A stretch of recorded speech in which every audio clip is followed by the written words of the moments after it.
біздің қоғамды 40-қа бөліп тастау оп-оңай. Өйткені оның үстіне бір-бірін жиіндеп отыр көп мәселеде. Тасадан тас атып, отқа май құйып отыратын олар кімдер бізде? Қазір сондай аралас, өтірікшін аралас бір әлемде өмір сүріп жатырмыз. YouTube арнамдағы осылай отырған выпускымды алып, басқа сөздерді маған аузыма салып берді. Соларда күмән ұялату, күдік, сенімсіздік, уайым қайғы, үрей, белгісіздік сезімдерін ояту. Киберполиция әрине қайда қарап отыр деген сұрақ әрине бұл да актуалды негізі, бірақ жаңа мысалы премьер-министр туралы да жіберген фейктер кім екенін мысалы анықталған жоқ. Болашақта фейк тарихты жасауы мүмкін, фейк ғылыми мәліметтерді жасауы мүмкін, фейк құжаттарды жасауы мүмкін. Соңғы 5 жылда болған жаңалықтар, болған қаншама нәрсе осы 5 жылға істейіп кетті, оған дейінгі 15 жылға істемеген нәрсе істейіп кетті. Мне не совсем понятна позиция нашего президента. ТикТокта масқара қазақ тілді аудиторияның потенциалы 90%. Апаларымыз стримде отырады қазір, білесіз бе? Оның маған ең қызығы, соны қарайды елдер. Яғни түнгі 12-де апалар отырады. Апалар, иә.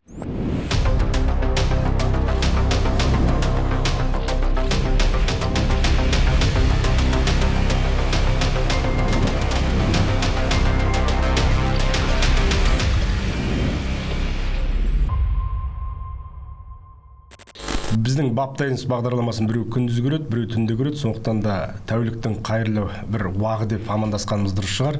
Армысыздар қымбатты көрермен, біз эфирдеміз. Бүгінгі біздің студия қонақтары белгілі саясаттанушы Жанат Момынқұлов және медиа менеджер, блогер десек дұрыс па? Журналист. Иә, ақпараттық инфлюенсер дейтін, блогер деген болады негізі. Әйтпесе қазір журналистерге блогер десең ренжиді, блогерлерге журналист десең ренжиді. Сондай заманға жеттік. Сіз қайсысына көбірек басымдық бересіз? Қазіргі заманда Сырым Итқұлов студиямызда. Мамандығы да сол Сырым Итқұлов десе болды, түсінікті дейсіз ғой. Қазір негізі журналист деген жалпы мына профессияның бәрі не болып баратыр ғой, ребрендинг болып баратыр. Яғни қазір чат GPT-ге дұрыс запрос беретін адамды үйренетін жаңа специализацияға үйрететін болады әлемдік қазіргі университеттерде. Яғни чат GPT-олог болып санала ма, нейросеть маманы деген сияқты мамандық бәрі өзгеріп сапарын өзгеріп жатқан кезде бүгін сол инфлюенсер, яғни қоғамдық ойға бір үлесін қоса алатын деген сияқты ықпал ете алатын кісі ретінде мүмкін инфлюенсер деген дұрыс шығар. Блогер мен журналист арасындағы бір андай таразының ортасында дейміз ғой. Сіз былай жеткен кезде жаңа Қазақстан мен ескі Қазақстанды ажырата алмай жүрген шенеуніктер болады ғой, екі орындықта отыратын. Сіз екі орындықта тұрсыз ба сонда? Журналист дегеннен айыра алмайсың енді. Одан ауру өте қиын әрине журналист деп. Өзіңіз де секілді журналист дейсіз ғой.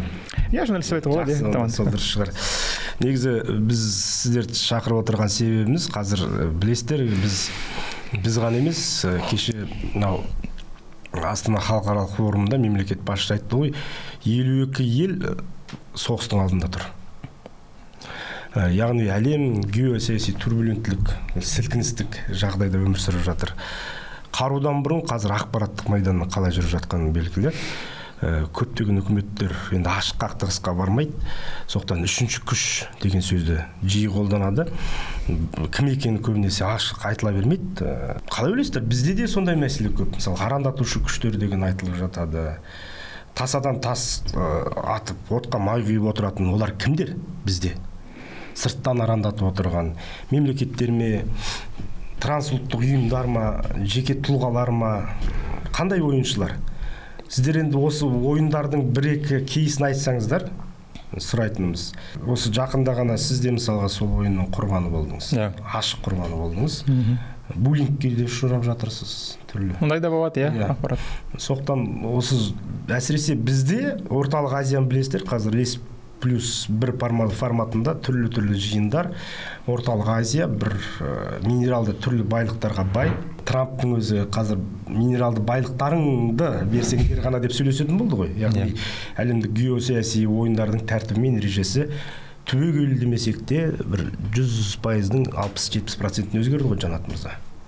Иә, расында да қазір геосаяси халықаралық жағдай өте күрделі болып тұр ғой. Сонымен қатар ақпараттық алаңда да өте күрделі қитұрқы процестер жүріп жатыр.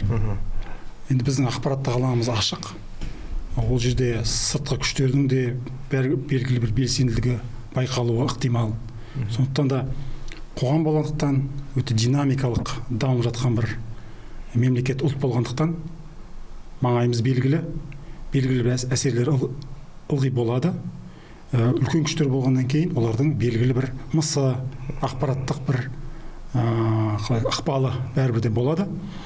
Біз енді шағын мемлекетпіз, бірақ соған қарамастан, жаңа айтып өткендей, өте жылдам дамып келе жатқан еліміз.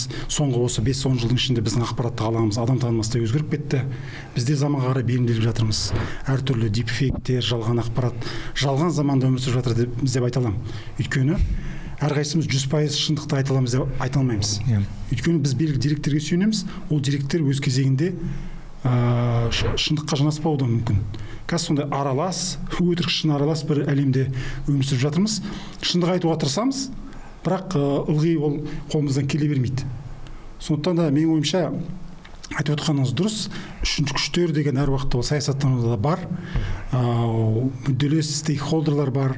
Ол үлкен саяси режимдер болуы мүмкін, халықаралық ойыншылар болуы мүмкін, мемлекеттік емес ойыншылар, немесе экстремистік бір топтар, немесе айталық басқа да бір тіпті жаңағыдай сатириктер де болуы мүмкін, мысалы қалжың үшін ақпаратты сөйтіп бұрмалап жіберетін ойыншылар көп. Қазір оған тоқталамыз, біз сатириктерге қатысты ойыншылар көп. Сырымсыз? Жалпы енді мына Жанат мырзаның сөзіне толық қоссам, біз негізі қазір ақпараттық мәдениеттің соңғы елдегі жағдайы бар. Қазір ақпараттық ауанда болып жатқан түрлі күнде бір ақпараттық жарылыстар болып отыр ғой. Бұның бәрі ақпараттық мәдениеттің деңгейін айқындатты, көрсетті. Яғни показала дейді ғой, что где как. Яғни қазіргі кезде біздің елде, қоғамда мына ауылды жерлердің бәрі қазір TikTokта отырады. Яғни телевидениенің бәрін TikTok мысалға деймін да. Бір ғана мысал, бәрі әлеуметтік желі болғанда, именно ауылды жерлер мысалға, мысалы Instagram немесе Telegram кішкене қанша дегенмен мына ақпараттық буында істеп жатқан журналистер болсын, кішкене саяси бір несі қызығушылығы бар адамдар отырса, Instagram енді кішкене сондай бір не ғой, көрсету күнделікті. TikTok, яғни мысалға кеше ғана бір специалистпен кездескенде маған ашық аналитиканы көрсетіп берді. TikTokта мысалға ауыл жерлерде, бізде региондарда сондай бір не бар екен, түсінік бар екен. TikTok бұл трушный, тру деген, яғни айқын, бүкіл мына видеоның бәрі сол жақта шығады. Біздің қазақ тілді аудиторияның 95% TikTokта отырады, бүкіл сол жақта болып жатқан видео, сол жақта шығып жатқан кез деген жаңағы Шерзаттың сотының мысалға кейбір нелер, отрывоктар мысалға қазіргі бәрі қайда шығады? TikTokта шығады. Мен өзім бір апта бұрын жаңағы не істегем, мини бір расследование дейміз ғой, есіңізде болса Шерзаттың сотында айтылған сөздер, саған келіседі деген нәрсе, оның бәрі қайдан шықты? TikToктан шықты. Саған артық сұрақ қоймайды. Хабардың ретрансляциясы істеген, YouTube каналы істеген эфирді кесіп алып TikTokқа салған. Оны хабар көріп, өзінің трансляциясын бітшіден шығарып жояды. Жоғарғы соттың YouTube каналында ол видео тіптен жоқ екен. Ең қызық сол жаңа TikTokқа кеткен нәрсе, әлеуметтік желіде бірін тарау. Бұл да фейк. Жоқ, бұл фейк емес. Сол мен өзім сол мини расследование істеп аңғардым. Мен өзім TikTok ол видеом қайттан миллион просмотр жинады. Ол жерде мен өзім аңғарғаным, хабардың YouTube каналында болып жатқан трансляцияда сол жер бар екен. Ол бар өз уақытында паузаны басып үлгермеген батырманы. Сол жер хабардың трансляциясында сақталған. Яғни сырым тұра тұрыңыз. Иә, жоғары сотта ол жоқ. Сіз тез сөйлейді екенсіз. Иә, тез сөйлейді. Ондай бар. Яғни Шерзаттың сотындағы саған артық сұрақ қойылмайды деген сотта айтылған әңгіме рас болып тұр ма? Сол айтылған әңгіме рас. Бірақ ол тек қана сол бір ғана YouTube каналдың арнасында сақталған екен. Яғни бізде мысалға үлкен бақ құралдары не істейді, қалай сотты көрсетеді. Олар мына жоғары соттың YouTube каналынан ретрансляция жасайды. Ертең сот сізді осы сөз үшін жауапқа тартсын. Мен уже оның бәрін аңғарып айтып қойдым. Менде Instagramда бәріне салып қойдым, оның бәрін. Жоғары сот YouTube каналына кірмеген, хабар арнасын соның арқасында мен білгенім, хабар арнасының бөлек TCP линиясы бар екен.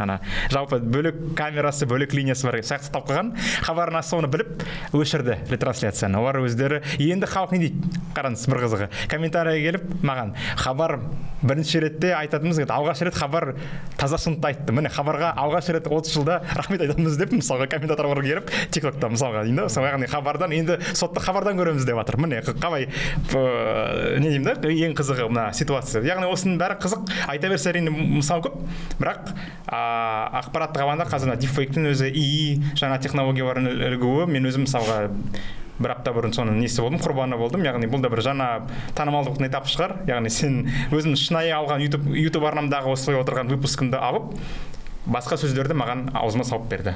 Баяғыны басқа журналистердің нақтырақ көрерменге түсінікті болу үшін. Коллега журналистіміз Гүлнар Башкенова, танымал журналист туралы жайлы қарабайтын ақпаратты мен аузымен айтқызып берді. Уважаемые друзья, представляю к вашему вниманию неафишируемые детали из жизни Гульнар Башкеновой. Серия 1. Мастер-класс по личной жизни. Они говорили: личная жизнь – дело интимное. Башкенова пошла дальше. Она сделала ее невидимой. За годы публичной активности журналистке так и не удалось продемонстрировать, что никто не достоин, кроме самой истины. Тем не менее, в конце 2024 года ветер перемен донес до нас интригующую историю. Яғни бұл Башкеноваға жасалған шабуыл ма, жоқ әлде сізге жасалған шабуыл? Башкенова, енді менің ойымша, мен түсінгенім, өйткені менімен қатар бірнеше журналист тауып осылай дипфейкс деген. Яғни бұл конкретно жаңағы Гүлнар Башкеноваға, яғни танымал журналистке, Орданың бас редакторына жасалған шабуыл. Мен тағы бір-екі журналист, Вадим Барейко бар, Асхат Ниязов па, тағы бір-екі сондай танымал журналистерді алып, сол кісіні қарабайтын жаңағы ақпаратты аузына салып берген. Соның бәрін неткен, шерт еткен, барлық жерге салған. Және ананы айыра алмайсың. Шынымен де өте шынайы істелінген, өте, тем более өзінің пайдаланатын сөз тіркестерін қосқан, яғни тіпті мысалға мені жылына бір рет қарайтын оқыр. Сіздің стилистикаңызда. Иә, жылына бір рет, күнде қарамайтын, бірақ жылына бір рет қарайтын оқырман сеніп қалуы мүмкін. Күнде қарайтын көрермен әрине ол түсінеді, ондай нәрсені айтпаушы еді ғой, мынау не сөйлеп тұр, шынайға жанаспайды деген сияқты. Осы жерде мына бір видеоны көріп алсақ. Откровенно говоря, мне не совсем понятна позиция нашего президента, сына фронтовика, по поводу проведения акции «Бессмертный полк в Казахстане». Проявляемая нерешительность в вопросе проведения бессмертного полка может быть воспринята как сигнал охлаждения в отношениях с нашим стратегическим партнером Российской Федерации. Бұл енді түсінікті. Бұл жерде енді үкімет басшысынан бастап қорғаныс министрі, облыс әкімдері, белгілі блогер, журналистерге дейін мәңгілік полк шеруіне шақырды. Оның барлығы ашығын айтуымыз керек. Дипфейк таза. Яғни жасанды интеллект арқылы дауысты айнытпай салу, аузын жыбырлатып қойған бейнелер. Мысалы, премьер-министр Олжас Бектеновтың сөйлеп тұр дейтін видеодан шын өтірігін сіз өзіңіз бір көргеннен ажырата алар ма едіңіз? Немесе сіз? Мен жеке өзім ажырата алмас едім. Өйткені дауыстың тембрі барлығы келіп тұр. Мен оны контекстке қарап ажырата алдым. Яғни ол кісі вице-министріміз болғаннан кейін бұндай нәрсені айтуы. Вице-министр емес, премьер-министр. Еш логикаға сыймайды. Еш жағдайға келмейді деп өзім пайымдадым. Ал енді қарапайым халық, бұл негізі көбінесе қарапайым халыққа қарата айтылады. Өйткені 100 мыңдаған, миллиондаған адам осыған сеніп қалуы мүмкін. Бұл негізі мақсаты жалпы мына фейк ақпаратты таратудың, ол енді оның жойқын түрі дезинформация. Ол арнайы қызметтердің, мемлекеттердің бір-біріне жасайтын шабуылдар. Ал мына фейк, одан жұмсағы, бұның мақсаты қоғамда адамдарды соларда күмән ұялату, күдік, сенімсіздік, уайым қайғы, үрей, белгісіздік сезімдерін ояту, осы арқылы биліктің сол мемлекеттегі позицияларын әлсірету, күмән туғызу. Мысалы айталық тағы бір ақпараттар шыққан бұрындары. Мысалы 2022 жылдан кейін Қазақстандағы саяси жағдай шатқаяқтап, экономикасы құлдырап тұр деген сияқты фейктерді шетел мемлекеттерде әдейі жібереді. Өйткені олар біздің президентке деген сенімді азайту, халықтың арасындағы, елдің арасында іріткі салу сияқты бұл арнайы бір сондай операциялар.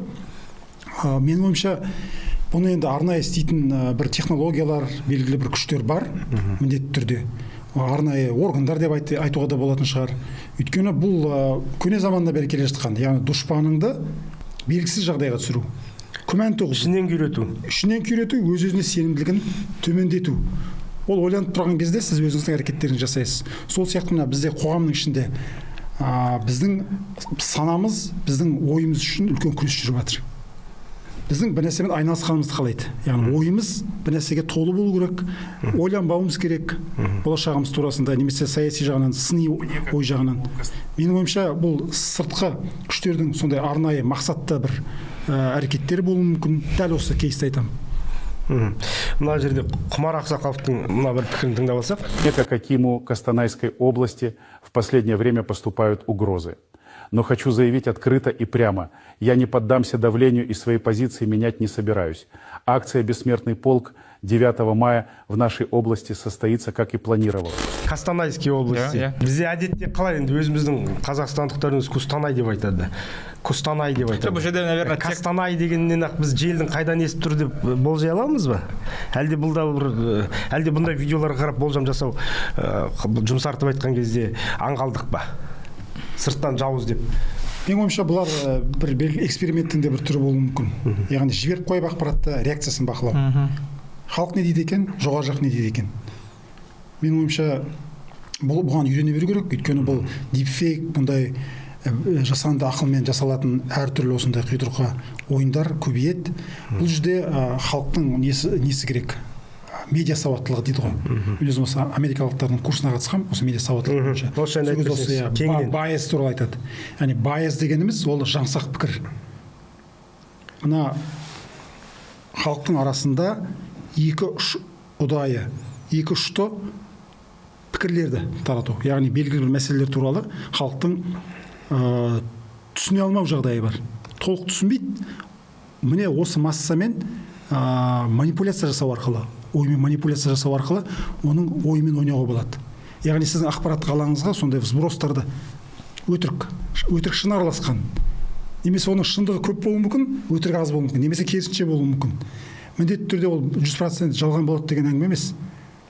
Ол көбісі шын болуы мүмкін, негізгі айтып тұрған дұрыс, бірақ ішіне фейк қосу арқылы менің ойымша осындай ойындар бәрібір де жүреді. Енді мына жасанды интеллекттің дамуымен бірге бұл біздің өміріміздің үйреншікті бір бөлігіне айналуы мүмкін. Жаңағы әріптесімнің айтып отырғаны рас. Өйткені мамандар керек болып отыр. Осыны ажырата алатын, осы жасанды интеллекттің өнімдерімен жұмыс жасай алатын күрделі тақырыпқа айналып келе жатыр. Ол болашақта фейк тарихты жасауы мүмкін, фейк ғылыми мәліметтерді жасауы мүмкін, фейк құжаттарды жасауы мүмкін. Сіздің номеріңізден қарызға ақша сұрап, алданып қалып жатқан адамдар қаншама мысалға. Сіздің Инстаграм желіңізден хат жазып, мысалға миллиондық аудиториясы бар аккаунттарды сындырып жатқандар қаншама. Яғни аккаунтын алып кетіп жатқандар. Былай айтқан кезде фейк, дипфейк қай-қайсысын алып қарасақ та бұның жұмысы, күрделілігі күн санап күшейіп бара жатыр. Мынаны қараңыздаршы, сыртқы күштер бейнесі әр елде әртүрлі. Мысалға посткеңестік мемлекеттерде бұл сыртқы күш деген енді өте үлкен белең алған айтуымыз керек. Мысалға Америка құрама штаттарында сыртқы күш бұл авторитарлық режимдер немесе халықаралық терроризм. Сол емес пе, Жанат мырза? Ресейде батыс пен НАТО сыртқы күш. Еуропада мигранттар мен лаңкестер. Қытайда сепаратистер мен ақш империализмі. Африка құрлығында батыс капиталистер мен діни ағымдар деген сияқты. Иранда Америка құрама штаттары сыртқы күш. Біздің сыртқы күштер кім деп сұрақ қойсам дұрыс бола ма, жоқ па? Тек қана географиялық қана емес, саяси геолокациямыздың ортасында болғандықтан бұл сыртқы күштерде бізде біргелік емес, яғни оны Ресейді да қарауға болады, Қытайды да, мына оңтүстік жақтағы жаңағы өзіңіз айтып отырған Афганстан, Иран дейміз ғой, яғни қанша дегенмен не прямо тікелей болмаса да косвенно дейміз ғой, яғни ықпалы болуы мүмкін. Батыс елдерде біз сондай бір 4 жолдың тоғысында бәрі қаншама ақпараттық 9 жолдың торабында ақпараттық қаншама ақпараттық ағым бар. Мысалға қазір Алматыда элементарлы пример. Алматыда Кимэпте оқитын Золотой квадратта тұратын балалардың жай ғана телефонын қалып несін рекомендациясын қарап көрші. Как говорят, баяғыда подписка емес, қазір адамның картинасын оның рекомендацияда шығатын видеосынан қарауға болады дейді. Яғни оған алгоритмдер өте дамып кетті. Яғни әр сөз тыңдап алады. Мен мысалға қазір айттым, пәтер деп мысалға 2 сағаттың ішінде бірнеше айтсам, маған бірден бір кросс компаниялардың рекламалары шығады мысалға. Сол сияқты мен прослушка бұның бәрін мен ресми түрде өшіріп қойғам, бірақ қайдан тыңдайды? Бұл да бір чудо, волшебство дейміз ғой, бұл да бір заманауи технология. Мысалға жаңағы ойымның жалғасында алматылық орталық Панфилов тұратын балалардың 17-18-де балалардың несін қарап шықсаңыз, Кендрик Ламар, НФЛ тыңдайды, бар біздің саяси телеграмда оқымайды. Яғни НФЛ, Кендрик Ламар, НФЛ-да, НФЛ деген америкалық жаңағы футбол лигасында болып жатқан концерттер, европалық болып жатқан мемдер, мен тіпті маған кейде әңгіме етеді, жаңағы 17-18-де бар. Мен олардың сіз естіңіз ба? Францияда андай-мындай Ламин Ямал Барселонаның ойыншысы барып, Франция президенті кездескен екен. Мен оларды өздерінің бір нелері. Енді бір 10 шақырым жерге шығып, Талғардағы жас балалардың тиктогын ашып көріңіз, тіптен басқа екі планета, хотя арасы бір облыс, бір қаланың ішінде. Яғни біз жаңа сыртқы күштер деген кезде бізде сондай бір глобализация бір деп айтуға болады, өте әркелкі, өте сондай не дейміз ғой, яғни сондай бір, бұл да бір жағынан плюс, яғни бізде әр қоғам бөлігі өзінің несі бар, мүмкінділігі бар, неше түрлі контентті, пайдалы, ғылыми, күрделі контенттен бастап, күнделікті неге дейін, барахолкада не болатқан деген контент сияқты деген охват үлкен да, бірақ бұның әрине нагородный болғаннан кейін де жаңағы сыртқы күштердің өздеріне де қиын. Яғни мысалға жаңағы көрсеткен Бектеновтың, Құмар Ақсақаловтың дипфейктері кімге арналған? Бұлар бірінші кезекте жаңағы қалың жұртшылыққа, орыс тілді аудиторияға, яғни орысша сөйлеп тұрғандықтан, орыс тілді аудиторияға, қалалық орыс тілді аудиторияға, қалалық шалғай ауылда тұратын орыс тілді аудиторияға арналған. Яғни солар көшеге шығып қала ма деген үміт. Көшеге шығып қалуға деген үміт. Яғни бізде билікте, үкіметте қолдау бар екен, неге шықпасқа деген сияқты сондай бір үміт. Яғни екінші вариант, жаңа келсем, проверка, яғни тексеріс. Қандай фидбек болады екен, яғни қандай әсер етеді, обратная связь қандай болады, қаншалықты билік оған әсер етеді, қаншалықты жергілікті жаңағы инфлюенсер бар, қандай СМИ бұны қалай береді деген сияқты, алданбай ма дегенде бұл бір сондай бір не. Әрине бұнда өте қаупі көп, яғни бізде өте сондай неміз ғой, біздің аудитория өте белсенді. Мысалға Threads деген жаңа әлеуметтік желі білесіз ғой, біздің твиттерді бітті, бір ай твиттер бізде Қазақстанда білмеймін неге екенін, 10 жылда твиттер кіріккен жоқ. Біздің халық твиттерді жақсы көре алмады, бізді жақындата алмады, қабылдай алмады. Threads максимал түрі 100 символдан астам текст жазуға болмайды. Әзіл бар ғой, қазақтың еріншектігі Threads'ті қазақтар билеп кетті. Қазір Threads деген ең қызығы, сенде 0 подписчик болуы мүмкін, бірақ жазылушы болуы мүмкін. Бірақ сіз қазір жаңағы кеше бір мысалға ништің кешегі кейс, ништегі бала жаңағы отчисление сол туралы бір ой жазсаңыз, сіздің постыңыз бірден рекомендация кетіп 3000 лайк жинай алады. Яғни ол да бір өте заманауи технология. Алгоритм басқа. Алгоритм тіптен басқа. Қазір жазылушының саны ешқандай мәнсіз. Менде 2 миллион жазылушы бар, түкке маңсыз. Ол мүмкін жаңағы бірақ жазылушы бар адам күні-түні осындай бір рекомендацияға сезетін, қоғамдық ойға әсер ете алатын контент жасап, неге? Қазір мысалға бүкіл жаңалықтың бәрін Threads дейді. Көктем ресторанында өткенде тамақтан уланып қалған ақпараттың бәрі Threads'тан шықты. Фото бәрі, содан бәрі бүкіл СМИ-дің бәрі Threads'тан алып кетеді. Яғни Threads деген сондай бір не шықты. Қалай айтсам екен, бүкіл беташар дейді ғой, бүкіл бір негативті информацияның бәрі сол жақта кетті. Мен бүгін қандай адамдар отырады? Бәрі Instagram, Threads деген Threads метаның несі ғой, жаңа әлеуметтік желісі. Яғни Facebook пен Instagram мета, кім Цукербергтің жаңа несі. Яғни Instagram парақшамен сен ол жаққа даже тіркеліп керек емес. Threads'қа бас саласың, Instagram аккаунтымен сен көшіп кетесің сол жаққа. Иә, и бітті 100 символ ары жазуға болмайды, үлкен текст кірмейді. Көбіне бойдақ қыздар отырады. Коротко, ясно. Иә, баяғы ғана ВКонтакте деген бар еді ғой. Ақыр заман деппін ғой. Анау заманда, қазіргі ВКонтакте емес, анау заманға баяғы Vibe ВКонтакте біздің студент кезіміздегі парақшалар болатын, мыңдаған история деген, 1 миллион солар қайттан жаңа өмірін пайда болды. Яғни саяси әңгіме жоқ жақта. Тек қана осындай. Біз бүгін көшеге шықтым, біреуді көрдім, таксиге міндім, өсе көтеріктің бәрі Threads'тан басталады қазір.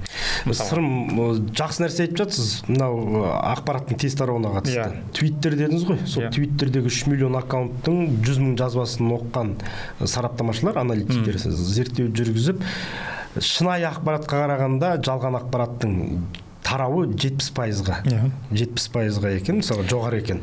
Бізде енді сіз жаңа айттыңыз ғой, ақпаратты алады, содан кейін бүкіл СМИ, бұқаралық ақпарат құралдары қолданып таратып жібереді сияқты. Осы фейк ақпараттың, мысалы ақпараттың шынайылығына көз жеткізу, журналистің бірінші міндеті ақпаратты анықтау, анық-қанығын білу, содан кейін барып тарату, және сол ақпараттың таралған егер ол жалған ақпарат болса, оның мойнында жауапкершілік. Әкімшілік, кейде қылмыстық жауапкершілік талқылатын белгілі. Бұны енді бізде журналистер білгенмен, блогерлер көп біліп жатпайды. Өкініштісі, біз жақында осы журналистика қауымы үлкен, қалай айтсақ, сынға ұшырадық. Бұл бірден бір себеп Сары Алпыс қызының басындағы жағдай, ол кісіні марқұм деп жаназасын шығарып тастадық. Масқара жағдай. Масқара. Жоқ, біз қазір бұл да фейк. Мысалға енді ақпараттың анық-қанығын білмейміз, нақты дерек көз жоқ, бірақ таратып жібердік қой. Еліміздегі ресми сайттар, ел сеніп, миллиондаған оқырманы бар сайттар бірінші жариялады. Тіпті мәжіліс депутаттары сүйінші сұрағандай салып жіберді. Бұл нені білдіреді? Жанат мырза, ертең дәл осылай еліміздің іргесінде бір жау тұр десе, елді үркітіп, бұндай фейк тарату былайша айтқан кезде өте оңай болып тұр ғой бізге. Ойланып кеттіңіздер ба? Менің ойымша ол екіұдай жағдайдан хабар береді. Біріншісі ол расында да бір ішкі бір ойындар болуы мүмкін. Иә, элиталар арасында бір ойын. Өйткені ол кісі енді оңай кісі емес қой. Бұрынғы президенттің жолдасы, жары, үлкен оқиға. Әлі күнге дейін мысалы шын айтқан кезде мен ол кісінің қайтыс болды ма, жоқ әлде қайтыс болған жоқ па, әлі біле алмай отырмын шын айтқан кезде. Өйткені суреттер шықты, әлгі не қылды деген, жаназа шықты деген. Одан кейін әлі күнге дейін сол ақпараттар шығып жатыр, әлі тірі екен деген сияқты. Бұл өте бір күрделі нәрсе. Қазіргі мына заманда фейк жасаудың тағы бір тәсілі, ол сіз бір жерде бір нәрсе айтасыз, бір сұхбатта. Соның сұхбатта айтқан күшті нәрселеріңіздің бәрін алмайды, бір сағат бойы айтқан. Бір басқа нәрсе, тіліңізден сүрініп бір қате айтқан нәрсеңізді қиып алып, соны алып басқа бір жерде жазған бір нәрсеңізбен екеуін қосып, жабыстырып, сыртыңыздан сізге томпышып, сізді бір ақымақ, бір радикал қылып көрсету жағдайына да түсіп қалдым жақын арада. Шын айтайын. Өзіңіз ба? Иә. Оның бірін сырым бауырымызда бөлісті. Бірнеше адам бөлісті ғой, көп адам. Бірақ енді сіздің қателесіп қалған мен қателесіп сырым бөлісіп отыр, сөзімді. Өйткені ол жерде қараңыздар. Ол жерде мен өз қатемді мойындаймын, бірақ дегенмен де мені бір радикал, бір осы нөмір бірінші салафит, осы жерде солардың бір қорғаушысы ретінде көрсеткен жағдай бар. Міне, фейк дегеніміз қайда жатыр? Осындай нәрселерден, яғни фейк дегеніміз міндетті түрде 100% өтірік болады деген нәрсе емес. Яғни айтқан сөздерінен құрастырып, мынандай адам екен, мынау радикал екен, мынау жаңағындай діни фанатик екен деген сияқты көрсетіп сөйтіп шығарып жіберу жағдайлары да бар. Өйткені фейк дегеніміздің өзі ол құрама.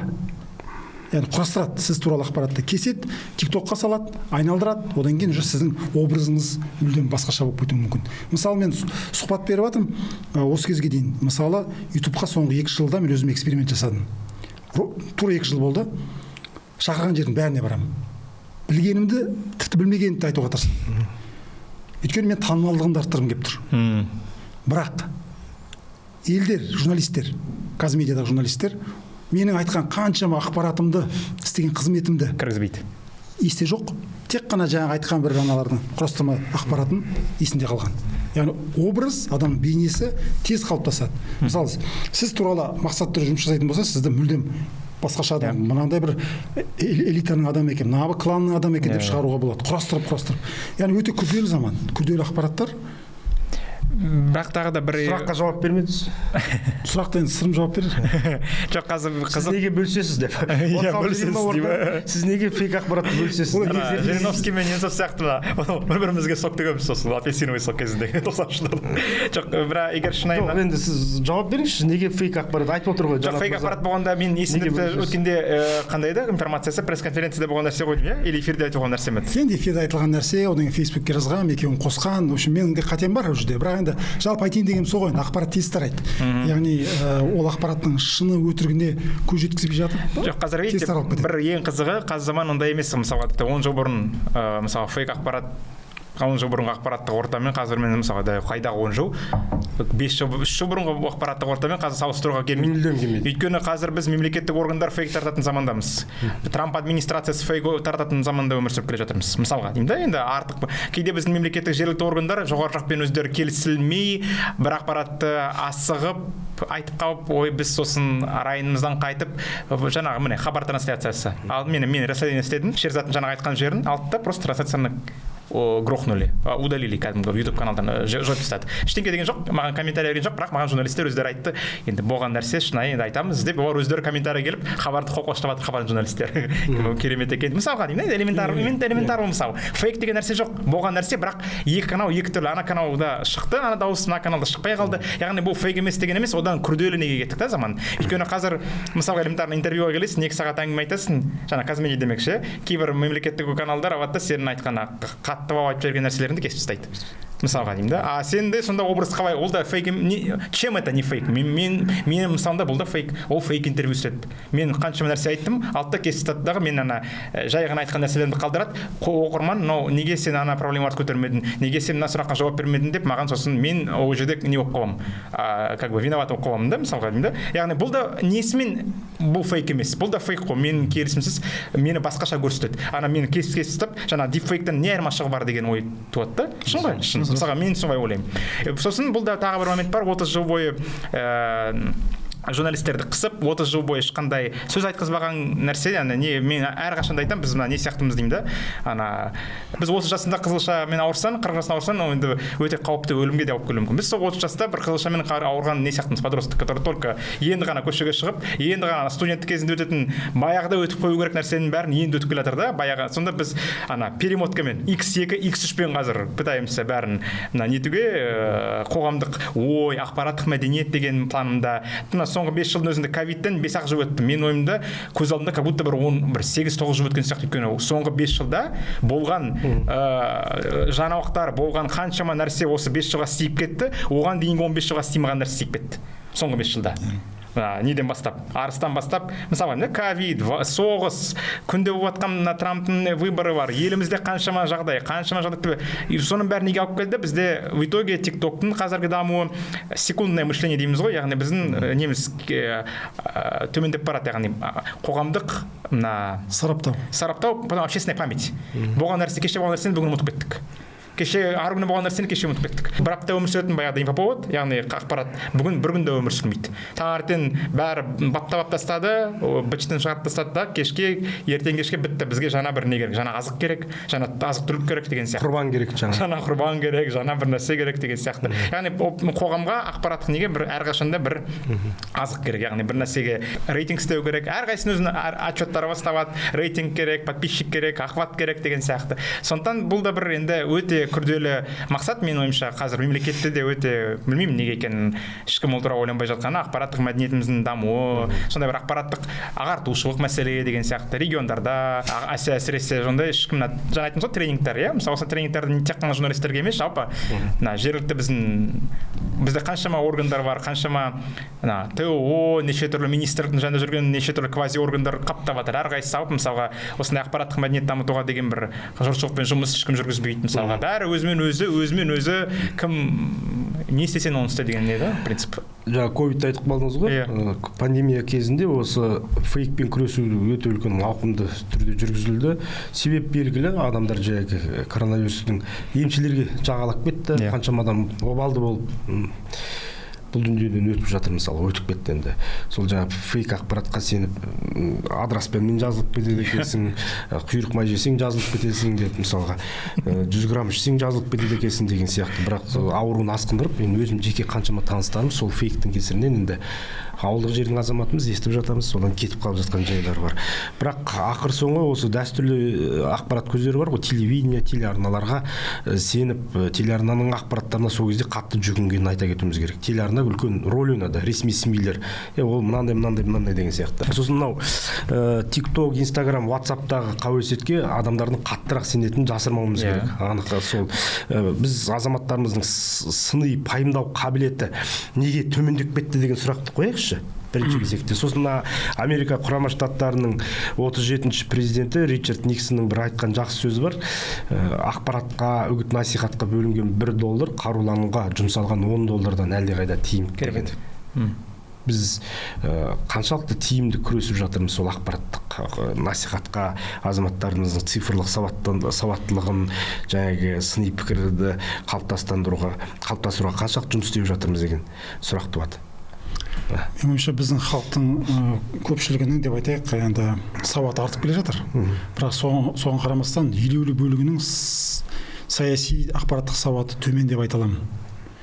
Өйткені кей тұстарда шындық пен өтірікті ажыратамай жатады. Мысалы, конспирология теориялары, мысалы, жаңа ковидті айттыңыз, ковидке байланысты Қытай мен Америка, Ресей бар оның ішінде бір-бірін айыптап келді. Сен шығардың, сенен шықты бұл пәле деген сияқты. Фейсбукты қараймыз, одан кейін жалпы елдің талқылап жатқан тақырыптарын, комментарийлерді көп қараймыз. Сол кезде жалпы мына соңғы оқиғалар, әсіресе мына соғыс, басқалар едәуір арттырды. Иммунитетімізді арттырды деп ойлаймын мен. Бірақ соған қарамастан, әлі күнге дейін Фейсбуктегі немесе жалпы қарапайым халықтың назары жаңағыдай көбінесе кей тұстарда жеңілтек нәрселерге, бұрындары тоймен көп қарайтынбыз енді той томалақ жаңа әртүрлі программалар бар ғой қыз келіншектердің жастардың әншілер деген сияқты. Ал енді қазір көбінесе сол өсек аяңының айналасында кетіп қаламыз, кейде өсек шеріміз ба деп ойлап қаламын. Өйткені ұсақ түйек мәселелерді көп талқылап кетеміз. Маңызды саяси, маңызды экономикалық, әлеуметтік мәселелерден көрі, жаңа сіз айтып өткендей, сондай бір күйіп тұрған, жаңағындай хайп туғызатын тақырыптарға көп әуестеніп кеттік та, солар жақсы талқыланады, солар жақсы просмотр жинайды, солар каналдың рейтингін көтереді деген сияқты. Жоқ, енді сіздер мысалға қоғамның иммунитетін, қоғамның қазір хал ахуалын зерттеп жүрген азаматсыздар ғой. Неге сондай болып кеттік? Себеп неде, соны түсіндіріңізші. Егер біз әрі қарай жалғаса берсе, осы сценарий, яғни осы үрдіс, ол қайда алып барады? Бір белгілі бір аналитика болу керек қой. Бізде қаншама институттар бар осы қоғамдық әлеуметтік жағдайларды зерттейтін, қоғамның бет-бұрысын зерттейтін. Бізде қалай жауабы жоқ па сонда? Іштей қожырап кеткен сияқтымыз біз. Өйткені халықтың көкейінде жүрген әртүрлі саяси, геосаяси немесе іштегі әртүрлі әлеуметтік мәселелерге сұрақтар бар. Сол сұрақтарға толымды жауап алмаған жағдайда, соны шығып соларға түсіндіретін адамдар жетіспеген жағдайда, менің ойымша халықтың сауаты төмендей береді. Мысалы, қазақ тілді ақпараттық алаңды алайық. Бізде сөйлейтін мықты сараптама жасайтын адамдар өкінішке орай аз. Кез келген саланы алсақ та осындай деп ойлаймын мен. Өйткені бізге кішкене конкуренция керек. Көп адамдар шығу керек, әртүрлі адамдар шығу керек, әртүрлі ойлар айтылу керек. Соған етіміз үйрену керек. Біз қазір өкінішке орай біздегі неге мынандай жаңағындай бүгін мына мәселені талқылаймыз да, оны тастап ертең ана мәселені талқылап кетеміз да. Бір стержень жоқ сияқты. Өйткені біз сондай хайп құмар елге айналып кеткен сияқтымыз. Бір салмақты, байыпты, әр нәрсені талқылап шегесін қойып, нүктесін қоятындай емес, үнемі ары-бері сол сабылып жүгіріп жүргеніміз. Анда шапқылап, мында шапқылап.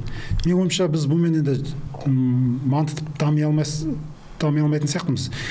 Бұл үшін айтып отырмын ғой, қоғамда ақпараттық алаңда лом дейміз жаңағы, белгілі бір лидерлер болу керек. Көбею керек олардың саны. Мысалы, Сырым сияқты жігіттер көп болу керек.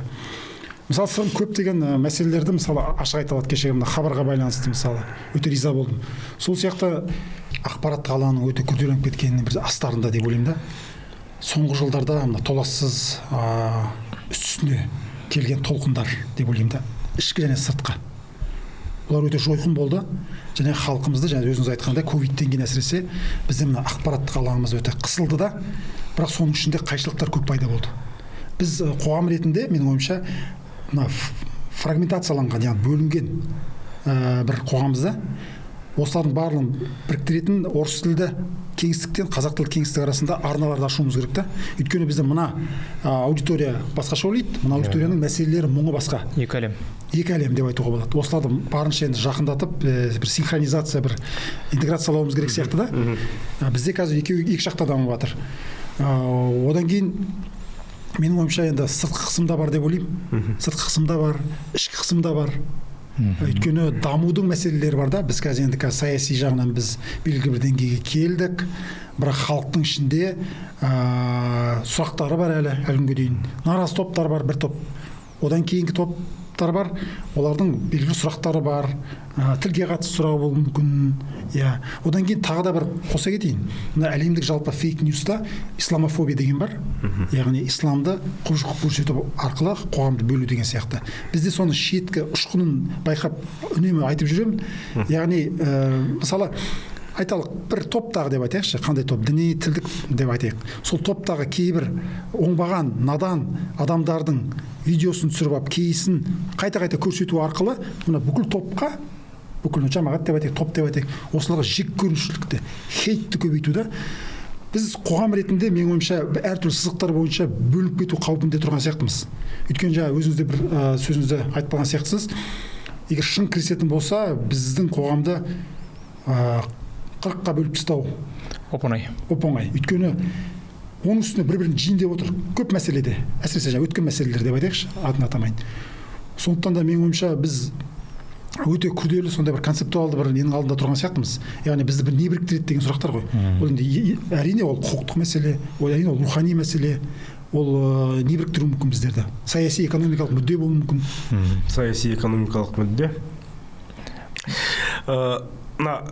Түркияда болдыңыз ғой, түріктердің үйінде болдыңыз ба? Болдым. түріктердің үйінде бір ана темір домалақ ыдыс тұрады ғой. Біреуінде бүгін мемлекет үшін не істедің деген жазылып тұрады. Байқадыңыз ба соны? Үйлеріне кірген кезде бүгін алаш үшін не яптың дейді. Бүгін мемлекет үшін не істедің деген сияқты сондай жазулар тұрады. Бұл яғни жаңағы қоғамды біріктіретін, түрік қоғамын біріктіретін сол мемлекетшілдік. Мемлекет үшін не істедің деген.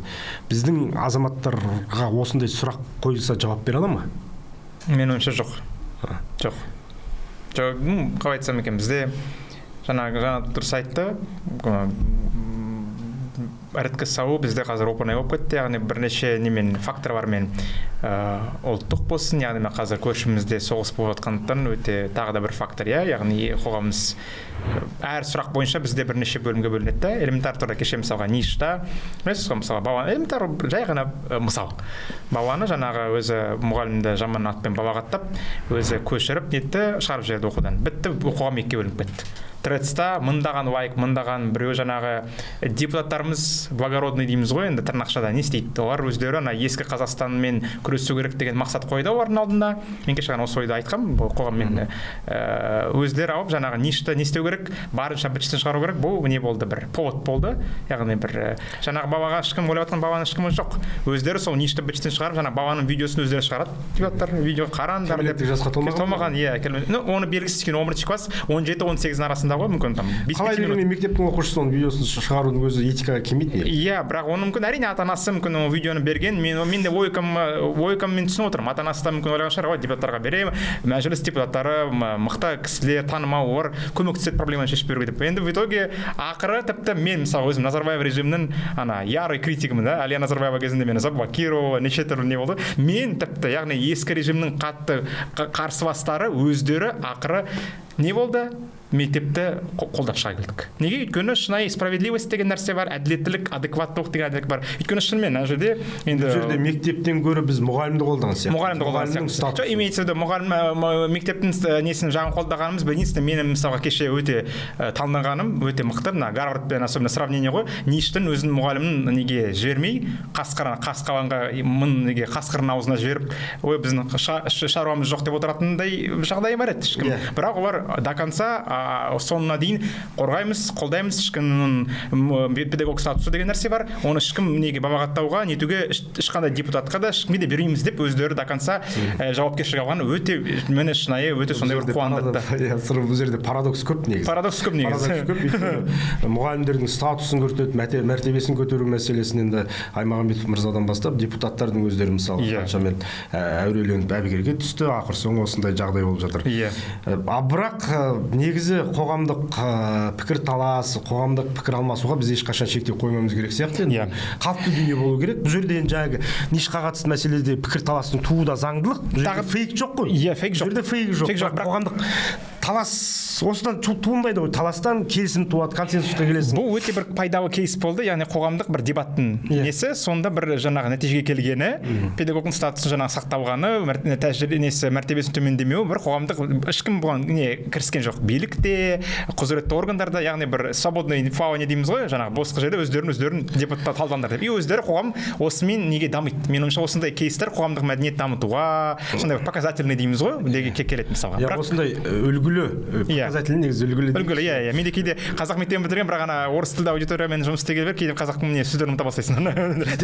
Үлгілі кейстер көп. Мысалға қоғамның талқысына салып, қоғамның үніне құлақ асатын, мысалға соңғы кезде үдерістер аз емес. Бишімбаевтың соты ашық жүргізіліп жатыр. Ашық жүргізілді, жазасына халық толық қанағаттанды деп айта аламыз ғой? Иә, айтамыз. Қазір мысалға Шеризаттың сотын ешкім ашық жіберді деп күткен жоқ. Шеризаттың ісін. Марқұмның Шеризаттың ісінен кейін бұл сотта қазір ашық жүргізіліп жатыр. Мысалға. Бұл да қоғамдық талқылау.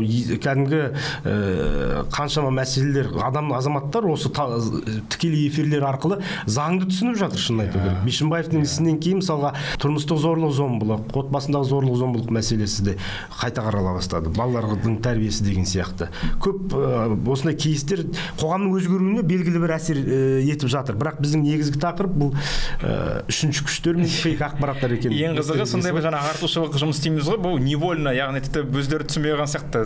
Мынау қаншалықты мысалы Бишімбаев сотыны өтті кетті, енді ғана түсініп отырмыз да, бұл мына жаңағы заңнамалық тұрғыдан, юридическое просвещение дейміз, яғни заңнамалық тұрғыдан ағартушылық, қаншама ағарту процесі болды. Бір жылдың ішінде елдер соттың қалай өтеді, көрді адвокат не істейтін, прокурор деген сияқты қаншама адвокаттар жай не болды, прокуроры бар, судьясы бар, қоғамдық бір жаңағы әртіс блогер бардың орнына солар бір қоғамдық бір не болды, қалай бір үлгіге санайтын бір персонаға айналды. Яғни медиалық дейміз ғой. Ол да бір өте қызық нелер, үлгілі кейстер. Жалпы жаңа біз айтып жатырмыз, әрине іріткі салу, қоғамдық бөліну қиын, бірақ бір екінші жағынан ең қызығы бізде потенциал көп қазақ медиасында, мына аудиторияда. Жаңа айтымыз ғой, қазақ тілді YouTube арнасында просмотр бар, кейде жаңа қаралым саны Ресей каналдарынан артып жатыр. TikTok'та одан ары. TikTok'та масқара қазақ тілді аудиторияның потенциалы 90%. Апаларымыз стримде отырады қазір, білесіз бе? Маған ең қызығы, соны қарайды елдер. Яғни түнгі 12-де апалар отырады. Апалар, иә. Соны елдер қарайды, яғни уақыты, мен ойлаймын, қай елдердің уақыты жоқ па? Мен неге болген ғой? Біреудің, яғни ол эксперт емес, мысалға, яғни бір инфлюенсер емес, яғни бір жұлдыз емес, яғни жай ғана бір кез келген адамның эфирде отқан әңгімесін елдер кіріп тыңдап, өздері комментарий жазады. Яғни сондай бір, менің ойымша ойлайсың, елдердің уақыты жоқ па, айналысатын ісі жоқ па деп, бірақ елдер кіреді, қарайды, потенциал көп, аудиторияның масқара. Трецті жаңағы өзінде поляк, Чехия аудитория 3 күн бұрын неге кетті, Трецті ұрысып жатыр. Біз неге лентамызда қазақтарды көреміз дейді. Неге мен мына жақта бір Досаев деген кім, бірден Досаевты сізге қояйын деп отыр едім. Досаевты жұмыстан алып жатсыңдар, ол кім, неге мен оны көрім керек, неге менің лентамда айдавадағы қазақтардың проблема бар дейді. Яғни украиналықтарда да осындай проблема. Иә, біздікілер жауап береді. Сен түсінген жоқсың ба? Трецсіз бұл қазақтың трецсі, біз монополия, бұл біздің әлеуметтік желі, біздің территориясында, мен әзілдеп отыр да. Яғни біздің қаншалықты бұл медиа күшіміздің үлкен ауқымын көрсетеді, бірақ екінші сұрақ, осыны билікте бар, органдар, біздің қоғам қайрат, қоғам болып, осыны дұрыс потенциалын дұрыс бағыттаса керемет болар еді. Яғни бұның бәрі үлкен потенциал бар. Бізде енді екінші проблема бар. YouTube-ға кіремін, бізде бір типті каналдар көп. Жаңағы подкаст енді жаман деп жатқан жоқпын, ешкім бәрі керемет, бірақ мысалға мен там мәдениет, бір киноның бір талдауы, кинообзор істейін бесе не істеймін? Амал жоқ, Кинопоисктің каналына немесе бір ресейлдер, белорустардың каналдарына кіресің, мықты нелер бар. Олар отырып жаңағыдай Жепсен шыға, Роллинг Стоунстың мынадай әндер болған, Битлзың мынадай әндер болған деп мықты радио нелері, мықты просмотр және бізде андай узко профилированный, узко недіміз ғой, бір салалық мысалы каналдар, қызықты контент жоқ та, сол да бізде бір не. Файтым сізде бізде бәрі хайпқа жақын. Жаңалықтар, бір жаңалықты кешегі ништі мысалға бәрі берді. 30 тексті, 30 СМИ бәрі берді. Бірақ мысалға салалы, қызықтыратын креативті контентті кішкене кейде андай бір пайдалы контент әлі бізде жетіспейді. Жақсы мәселе көтеріп отырсыз. Бізде мысалға бір көрсетілімі бір күнде миллионға дейін жететін нелер бар, YouTube арналар бар. Халыққа шын пайдалы ақпарат күтесің, жаңағындай бір, бірақ сол ақпараттардың көбісі анау Түгенбайды зорлады, анау Түгенбаймен бүйтті, әкесі бүйтіп кеткен екен, анасы сөйтіп кеткен екен деген сияқты ақпараттар. Бірақ мәдени ағартушылық, жаңағы сауаттылыққа бағытталған, адамның эстетикалық талғамын өсіруге бағытталған арналардың көрсетілімдерін көрсеңіз жылағыңыз келеді. YouTube-ты қолдану деңгейі бойынша біздің қазақстандықтардан да посткеңестік мемлекетте өте жоғарғы көрсеткішке ие. Бізде енді алтын табақты алғандардың өзі қаншама мысалға қазақстандық блогерлердің ішінде, ютуберлердің ішінде. Сосын YouTube-ты қатты қазақстандықтардың қатты қолданатын білгеннен кейін ресейлік блогерлерде, украиналық блогерлерде, арналар деп айтайық, арналарда Қазақстанға қатысты әйтеуір бір ақпаратты қосып қояды өздерінің ақпараттарының ішіне. Әсіресе бұл Ресей мен Украина соғысынан кейін бұл қатты байқалып жатыр. Украинада мысалға міндетті түрде біздің мемлекетімізді айналып өтпей, міндетті түрде бір ақпарат біздің мемлекетке арнайды, келесі кезең бізге келеді деген сияқты. Ресейде де тура сондай бір соқтықпай өте алмайды. Біз екінші дүниежүзілік соғыстың тарихын білетін адам ойлану керек бұндай кезде. Черчилль не істеді? үшінші фронт дейміз ғой, иә. Үшінші фронттың ашылуын қалай армандаған, қалай жұмыс істеген бәріміз жақсы білеміз. Сталинге қайта-қайта хат жазып, қайта-қайта түрлі арандатушылық әрекеттерге барды. Сол емес пе, Жанат мырза? Бізде де осындай сценарийді жүзеге асырғысы келетін күштер бар деп айта аламыз ба? Және одан қалай сақтануымыз керек бар болса? Енді өзіңіз білесіздер, Украина конфликтінің қалай басталғанын. Ол жерде Ресейдің де қолы бар, батыстың да қолы бар, арнайы дайындаған. Ол украиндықтар ресейліктерге жау болғаннан кейін ғана соғыс басталған жоқ. Ол жерде үшінші тарап бар. Сол сияқты ақпараттық ойындар арқылы, мысалы, соңғы осы жылдарда өзіңіз байқасаңыз, бізде мына Ресейге айтақтау жағдайы да бар. Ресей біздің ең үлкен көршіміз. Иә, ең үлкен көршіміз. Әртүрлі ақпараттық жолдар арқылы ол да жүріп жатыр. Ол жаңа Украина арқылы соның бір сахнасы болуы мүмкін. Немесе басқа да арналар арқылы, ішкі арналар арқылы, сол нарративті жаю арқылы. Негізі мынау дезинформация немесе фейктің негізі мақсаты сол белгілі бір нарративтерді тарату, ойды. Ол дән ретінде халықтың миына қонады, одан кейін ақырында ол гүлдеп шығады деген сияқты.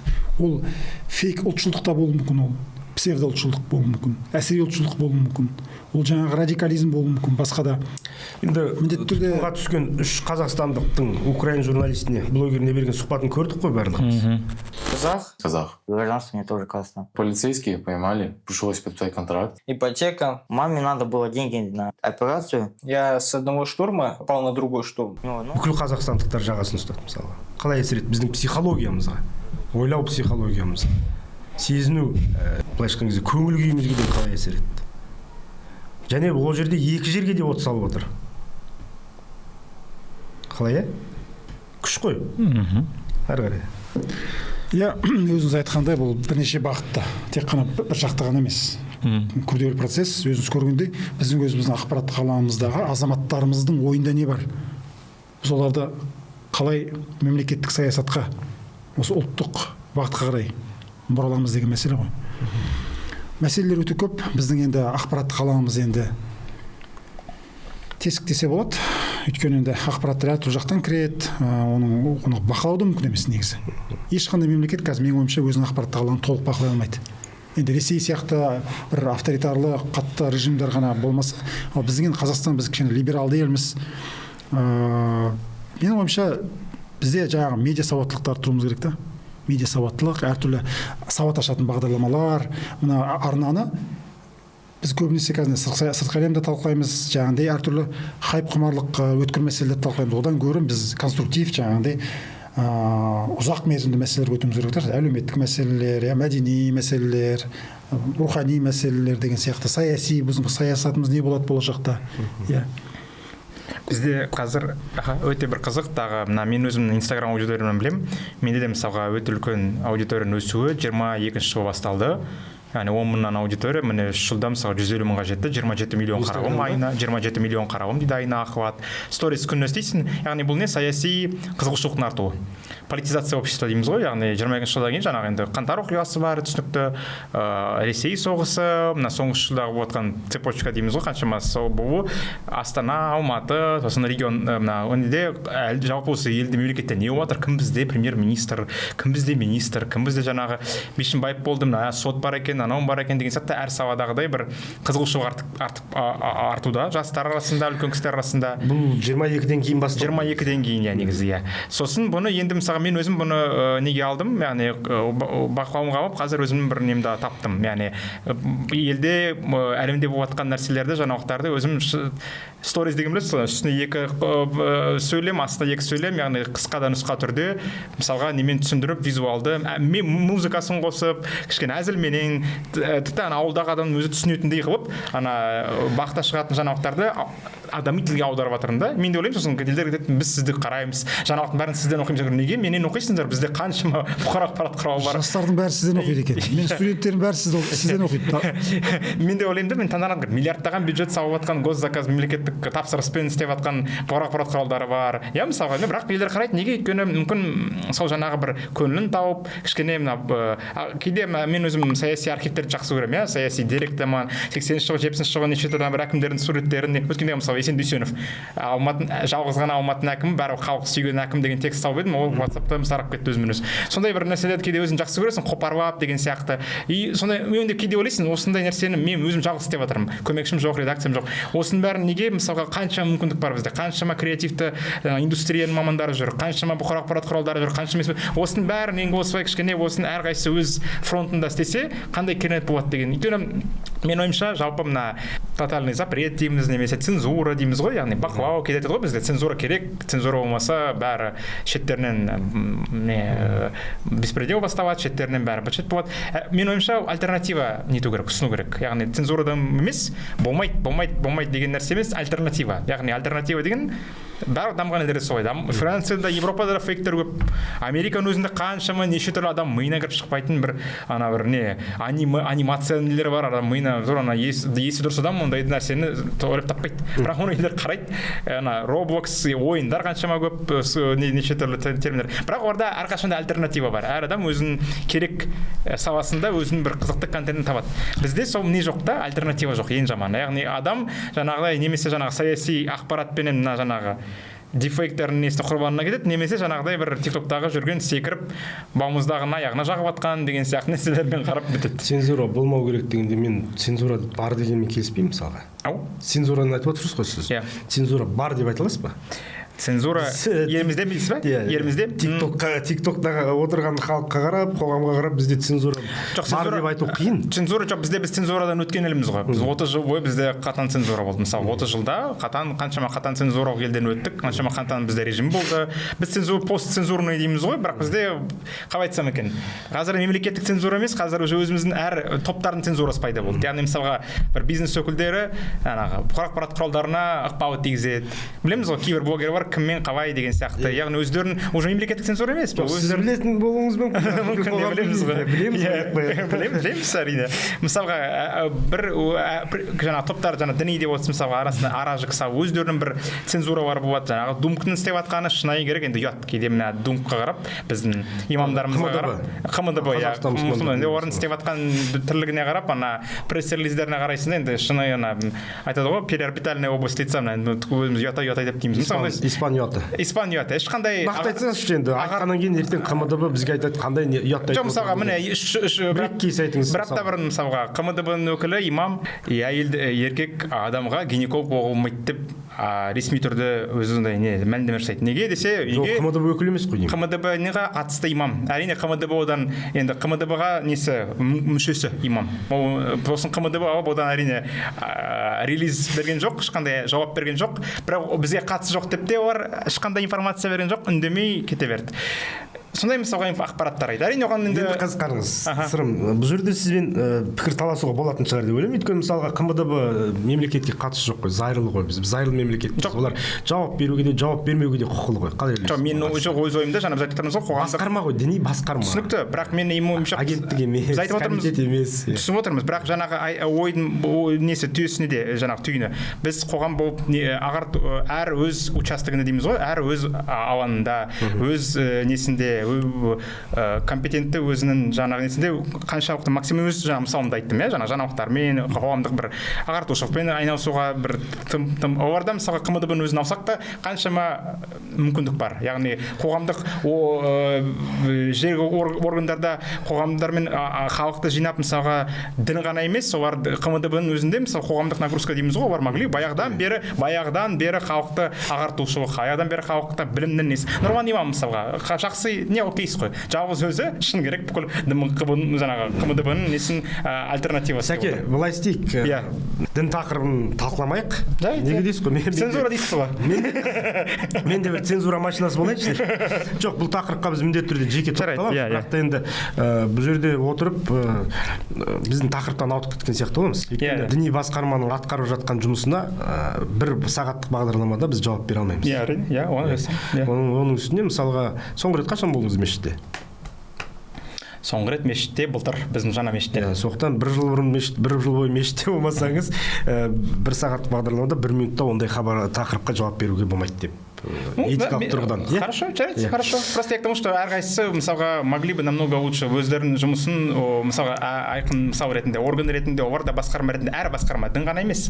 Мысалға мемлекет мәдениет басқармасы бар, акиматқа қарасты, тәуелсіз болсын, әр қоғамдық ұйымдарымыз қаншама көп.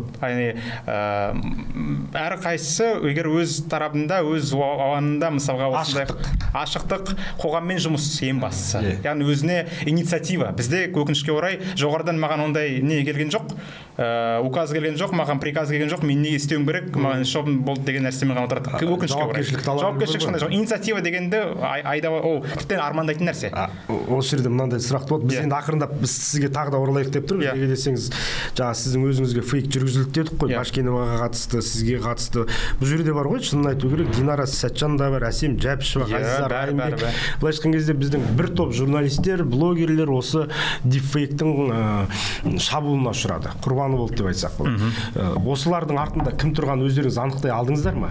Бізде мысалға киберполиция жұмыс істейді. Сол емес пе? Осыларға шағымдандыңыздар ма? Олар не істей алды? Анықтай алды ма? Жоқ әлде қандай да пайдасы жоқ па, нәтиже жоқ? Пайдасы жоқ, нәтиже жоқ. Яғни онда не үшін қажет бізге киберполиция? Бұл да бір өте жақсы сұрақ. Өте жақсы сұрақ негізі. Жоқ, мысалға мынау қазір киберполиция деп жатырмыз. Яғни осындай кейстардың өзінде кім бұны істеп жатыр, қандай оймен деген сияқты, кім шынымен пайдасы жоқ нәрсе. Немесе анонимді каналда болып жатқан посттар. Онда мысалы киберполиция, кейбір анонимді каналдар қазір табылды. Өзіміз білеміз ғой, жаңалықтарға да шықты, админдері табылып жатыр, ұсталынып жатыр, әрине қамалып та жатыр. Бірақ міне осындай кейде пабликтерде әсіресе сол бірақ пост үшін ашылатын Инстаграм парақша бар ғой, бізде TikTok парақша бар. Бірақ пост салу үшін мысалға Бап Таймс бір сөйленсе, мысалға Бап стақан бір бәле 01-01-23-19 деген пабликасы бар TikTokта. Бір пост Динара Сәтжанның пост салынады. Неге мәңгілік, неге полка шығындар. Мальдив аралдарының нөмірімен. Жағындағы несі. Немесе Нидерландтың нөмірі. Болды, сондай бар. Оны табудың өзі үлкен масқара. Енді не ғой? Жұмыс сол мыңдаған паблик, мыңдаған, яғни стратегический түрде жүргізетін емес, бір ситуативті нәрселер. 9 май өтті, бітті, ол актуалдығын жоғалтты. Ертең жаңа жыл болады, немесе бір 6 шілдеде Астана күні болады, қайтадан бір 4 маусым мемлекеттік рәміздер күні. Мысалға. Сондан киберполиция әрине қайда қарап отыр деген сұрақ әрине бұл да актуалды негізі, бірақ өйткені әлі де шешілмеген сұрақтар көп. Мына кибер не бойынша дипфейктер. Жаңа мысалы премьер-министр туралы да жіберген фейктер кім екені мысалы анықталған жоқ. Кім істеді ол фейктерді, мысалға әкімдер деген сияқты онда анықталмай. Жасанды интеллект арқылы сіздің даусыңызды айнытпай салып, және оның қайдан келген, кім жібергенде сіз таба алмайтындай қылып жіберіп, сіздің қызметіңізге қатысты мысалға арандату туғызуға болады. Немесе сіздің бір ғана видеоңызды жаңа көрдік, оны анықтай алмайсыз. Қазір жасанды интеллектпен жасалғанда білудің өзі өте қиын. Дауысты хабарламаны айтып отырмын. Білесіздер ғой. Ондай фейктің мен де құрбаны болдым былтыр. Қазір білесіздер, мәжіліс депутаттары, парламент мәжілісі осы жасанды интеллектке қатысты заң жобасын қарады. Бұл жерде мынандай бір сұрақ туады. Бірнеше мемлекетте жасанды интеллектке жиі нейросет дейміз ғой.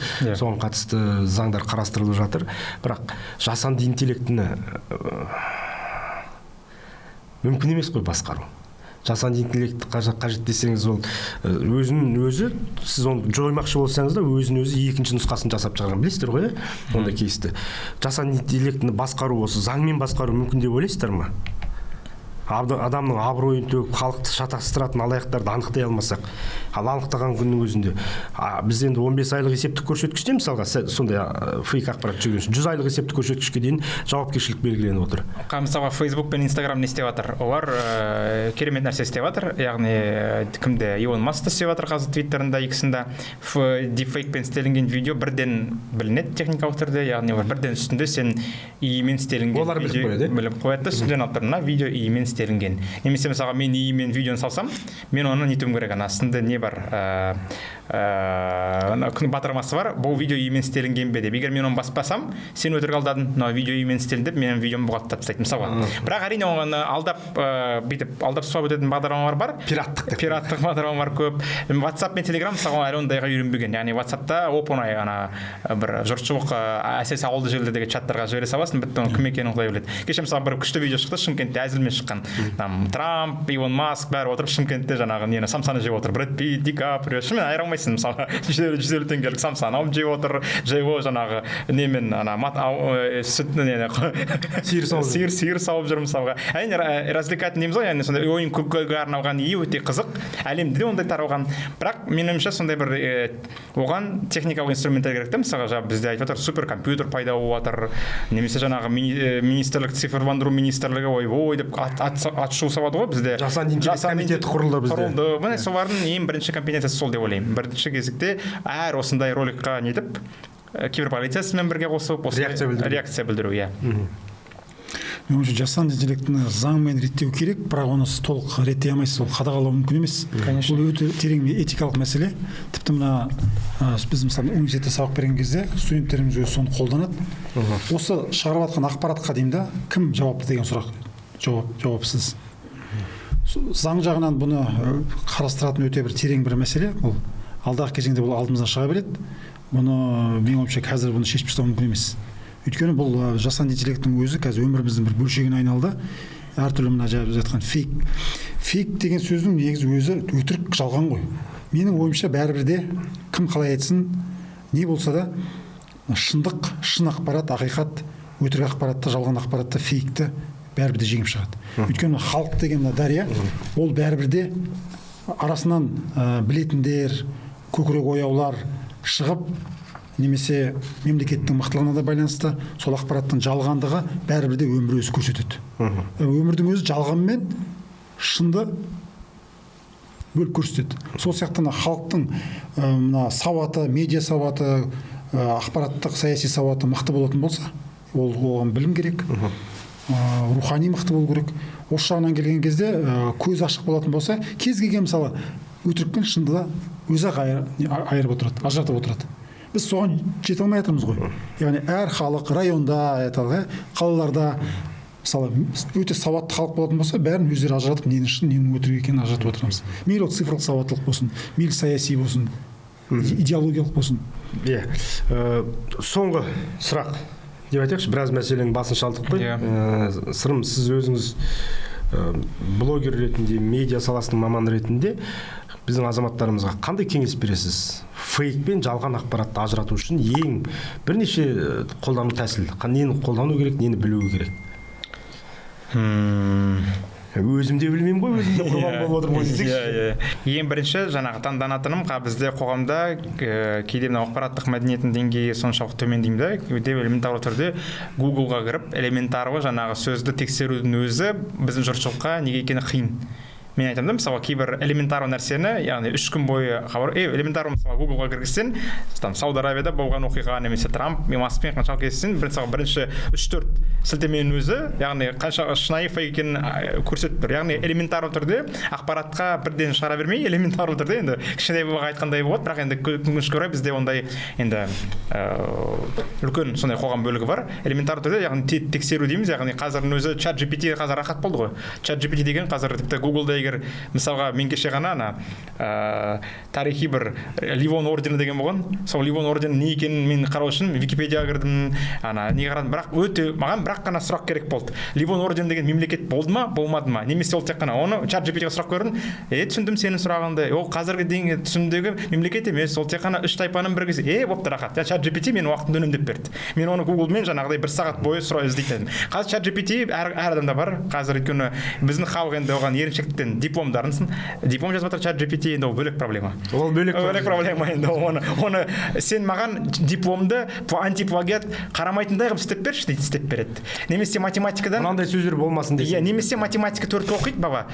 Мен мынандай қателіктер, дәптерімді жібереді ChatGPT-ға. Мен осылай оқимын. Сен маған осылай қателесіп, әдемілеп, маған ұқсайтындай қылып қателесіп 4 табылыс берші маған дейді. Ол мына жерден қателесесің, мына жерден қателесесің, мына жерден қателесесің. Ол енді вообще бөлек проблема. Идің неге. Яғни элементарный чат GPT-ға хотя бы салып, мына әр информацияны қазір чат GPT рахат болды ғой, бірақ өте енді жалпақ тілмен сұрауға болады. Қазақ тілін керемет берді чат GPT. Ең маған ұнайтыны чат GPT қазақ тілін неге? Өйткені біздің еріншек дейміз ғой, қазақтар жаңағы бүкіл отчетін бәрін жібереді, дипломын жібереді, қазақ үйретіп алдық чат GPT-ді. Баспасөз хатшыларына тіпті рахат болдық, иә, релиз жасауға. Яғни соны тексеру құралдары өте оңай болып кетті ғой, соны хотя бы ең элементарлы түрде соны тексеруге, мысалы, өтінде Сауд Арабияда алкоголь ішуге туристік зона бар пайда болады деген ақпарат шықты. Әлемдік беделді ақпарат құралдарында. Мекемеде дейді. Әлемдік беделді ақпарат құралдары берді оны. Sun Times берді, Британия. Ақыры 4 күннен кейін Сауд Арабиясы, яғни бұл ақпараттың фейк екендігін, яғни әлі ондайға біз келген жоқпыз. Оның бәрі өтірік деген ақпаратты Сауд Арабиясының өзіне еді. Бірақ ол енді өтірік болғанда сан оған жауап берді. Көкем, ол өтірік шын емес, сендердің ішіндегі инсайт, яғни бұл болашақта мүмкін болатын нәрсе шығар. Яғни обсуждениеда қоғам талқылады, бірақ оны болды деп берді. Яғни асығыс берген ақпарат. Бірақ енді бұл да фейкқа саналады ғой, қанша дегенмен.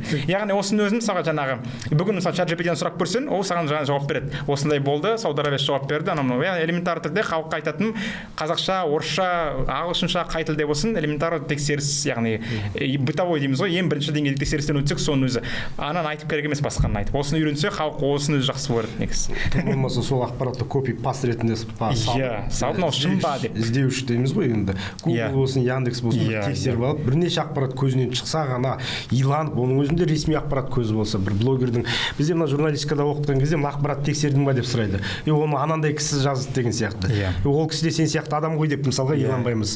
Ақпаратты жазып отырған кезде міндетті түрде оның ресми ақпарат көздері нақтылайды, анықтайды, сөйтіп барып тарататынына біз мән беруіміз керек. Жаңа айтып отырмыз ғой, Саудияның мысалы, Сауд Арабиясының мысалы. Бұл мемлекетаралық фейктер өте көп. Мысалға 2016 жылы ақш, Ресей біздің сайлау процесіне араласты деген үлкен дауыс шығып жатыр. Бізді одан кейін Қытай Халық Республикасында да үлкен бір мәселе бар. Мысалға Гонконгтың ішкі мәселесіне ақш осы мылтықсыз соғыс ретінде фейк ақпарат таратып, ылғи да тұмсығын сұға береді деген сияқты мысалға үлкен проблемалар бар. Израиль мен Палестинаның арасындағы фейк ақпарат, мысалға Қытай Халық Республикасы ұшақтармен алып келіп гуманитарлық көмекті аспаннан қарша жаудырды деген көрген шығарсыздар. Бұл да фейк ақпарат. Былайша айтқан кезде қымбат көрермен, өтірік ақпарат, адам сенбейтін ақпараттың барлығы әлемдік деңгейде жүріп жатыр, жаһандық деңгейде. Бір мемлекетке аспаннан жаңағыдай гуманитарлық көмек таратты деп адамдардың эмоциясымен ойнап, қырылып жатқан Палестина халқына мысалға Қытай көмектесті деп деудің өзі бұл эмоционалдық соғыс деп айтсақ та болады. Көрдіңіздер ме? Ал осындай мылтықсыз соғыстардың барлығы ойынан от шығады деп қазақ бекер айтпаған. Осындай мылтықсыз соғыстардың барлығы рас, анық текетірестерге алып келуі мүмкін. Мысалға біреудің сыртынан сөз тараған кезде білесіздер ғой. Бұрында құлағымен естігенге сенбе, көзіңмен көргенге сен деуші еді. Қазір көзіңмен көргенге де сенбейтін заманға келгенімізді айтуымыз керек. Бір ақпаратты таратар кезде 10 рет текшеп, бір рет көзіміз жеткен кезде ғана бөліскеніміз дұрыс шығар. Нелер өткенде жұмыста отырсам, охранниктер звондайды, сізге біреу келіп тұр дейді, бір француз келіп тұр дейді. Соны түсінбей қалдым мен. Салдым ғой. Жайма дедім, сөйтсем Мен түсіңіз астына кәдімгідей бір подаркпен келіп тұр дейді. Соны жарайды деп түсем, бір өзінше бір белдік алып келіпті. Соны Париж деген не екен, француз. Сөйтсем Францияда жаңылтпашым не болып отыр екен, тренд болып отыр. Олардың тиктоктарында ма сондай? Көз кез көз, күш кеш көш, кір кер көр, күл кел көл, кілең қысқа сөз кім оқиды тез. Арқада алтарқар бар, қырқада қырғарқар бар, қырғарқарда ағарқар бар, алтарқарда марқарқар бар. Әбдіреде әбігер әтеш отыр, әбігер әтеш отырған әбдірені әжем ашып отыр. Арабтарда жыл еще. Арабтарда жырақ. Түріктерде хит балдызым жібереді. Жезде маған балдызым Стамбулда тұрады өзі. Жалпы қайын жұрт Стамбулдан. Жезде маған мынаны не қылып жіберіңізші, мен сіз екен туған жездем десем, семья жатыр дейді даш. Иә. Жалпы өткенде бір тағы қызық кейс болды. Қырғыздар кәдімгідей жасанды интеллект жайлы біз қырғызша чат GPT-ге қырғызша сұрақ қойсақ, үнемі қазақша жауап береді деген бір әңгіме үлкен дау болған министрлік деңгейінде ғой деймін, егер шатаспасам. Яғни олар ертең біздің балаларымыз 10 жылдан кейін қырғызша емес, қазақ тілін ғана игеріп болады деген сондай бір үрей қосқан болатын негізі. Өте қызық. Яғни біз олар енді ғана чат GPT үйреніп жатса, біз бірінші күннен бастап ана Apple мен неге Androidқа кіргелі бері біз толтырып жатырмыз. Яғни бұл да бір қызық кейс. Бұны біз 58 нейросет дейміз ғой. Нейрожелі танитын 58 тіл, қателеспесем 58 тіл. 58 тілдің ішінде осы қазақ тілі бар. Яғни бұны енді бірден айта кетуіміз керек, мемлекеттік деңгейде біз қолдауға алып, осыны бірінші күннен бастап осы тілімізді танысын деп біздің осы еліміздегі қалай айтсақ IT саласының мамандары дабыл көтеріп, дабыл қағып, осыны көтергізіп, ақырында сол біздің тілімізді танысын деп осы тілдік тұрғыдан үлкен жұмыстар істелді. Иә. Мен ол тіпті ең қызығы біздің халықтың өзі мына неге әрине бұл да бір енді жаңа әзілдеп айтқанымыз ғой, жаңағы бүкіл жұмыстың бәрін жеңілдетіп, әрқайсысы өз жұмысында, өз саласында чат GPT бәріне керек болды. Біз базаны толтырып жатырмыз, үйреніп жатырмыз. Қазір мына Сәкен Сейфуллин мен Ильяс Жансүгіров тірі болса, бүгін қандай мақал мәтелмен жаңылтпаш айтар еді деген бір сұрақ қойсан, анау кәдімгі мақал мәтел жазып береді. Яғни бұлар музыка жазады қазақша. Яғни кәдімгідей енді масқара фантазияға беріліп, тура бір қанментер бүгінгі 2025 жылы қалай жазылатын не деп жазып көрші десең, Әуезовтың стилінде пост жазып берді деп айтуға болады. Яғни чат GPT біздің тілімізді ғана емес, бүкіл әдеби жазушыларымызды да танып біліп жатыр. Шаба қазақша, яғни батыс регионындағы мысалға низат деген нәрселерді салсаң, оны да үйреніп жатыр. Яғни диалектиканы, бұл да бір өте керемет нәрсе. Жаңа айтқандай өлмейтін тілге кірдік. Яғни қазақ тілі бұл өте өзіміз байқамай қалдық. Яғни ешқандай программа болған жоқ. Ойбай деп ураватып, ойбай чат GPT-ға бәрі халық болып кірейік деп ешкім баяғыдай Қазақстан 2030 сияқты нешеден нұрлы жол деген бағдарлама, чат GPT-дің нұрлы жолы деген бағдарламасыз-ақ. Қазақ тілді аудиторияның күші ғой. Иә, біз өзіміз түсінбей қалдық, қалай ғана мына базаға кіріп кеткенімізді. Яғни қазақ тілін қазір өте деңгейі өсті, беделі өсіп жатыр. Яғни бұл қазақ тілі бір сөз айтқан кезде енді бұл жасанды интеллект мәңгілік, өлмейтін тілдердің қатарына келіп отыр қазақ тілі. Солай деп сеніп түрде айта аламыз ғой? Иә, айта аламыз қазір, айта аламыз. Яғни әлеуметтік желінің өздері де қазақ тілін түсіне бастады. Яғни жаңа қазақша жазған посттарды Фейсбугі бар, Threads бар, Инстаграмы бар, оны түсініп, қандай хайп па, саяси контент па, мынау нені жазып жатыр деген түсінік бар дағы. Яғни алгоритмдерде қазақ тілі аудиторияға жұмыс істейді. TikTok мысалға қазақ тілін керемет түсінеді. Жаңағы мысалға Шерзат сот десең бітті, сол логотиппен кетіп қалады, сол жақ аудиторияға жаңа Шерзат сотын қарап отырған адамға ұсынады. Яғни қазақша текст, стиль бәрі. Баяғыда біз есімде бір осыдан 10 жыл бұрын қазақ тілін түсінбейтін, яғни цифрлық неде қазақ тілі өте не болатын, шегерімді, яғни өзіміз қанша арпалысып, ойбай салып, қ әріптерін түсінбейді деген нәрселер қанша еді ғой, көп мысалға. Қазір енді сол проблема өзінен өзі шешілді, ең қызығы. Яғни бұл да бір ертең кімді президент, мысалы көп елдердің президентін чат GPT танымайды. Мысалға Зимбабвенің президентін маған салып берші, Трамппен сен айдадағы бір адам. Зимбабве президенті ұқсамайтын, әйтеуір бір африкандық өкілді салып береді.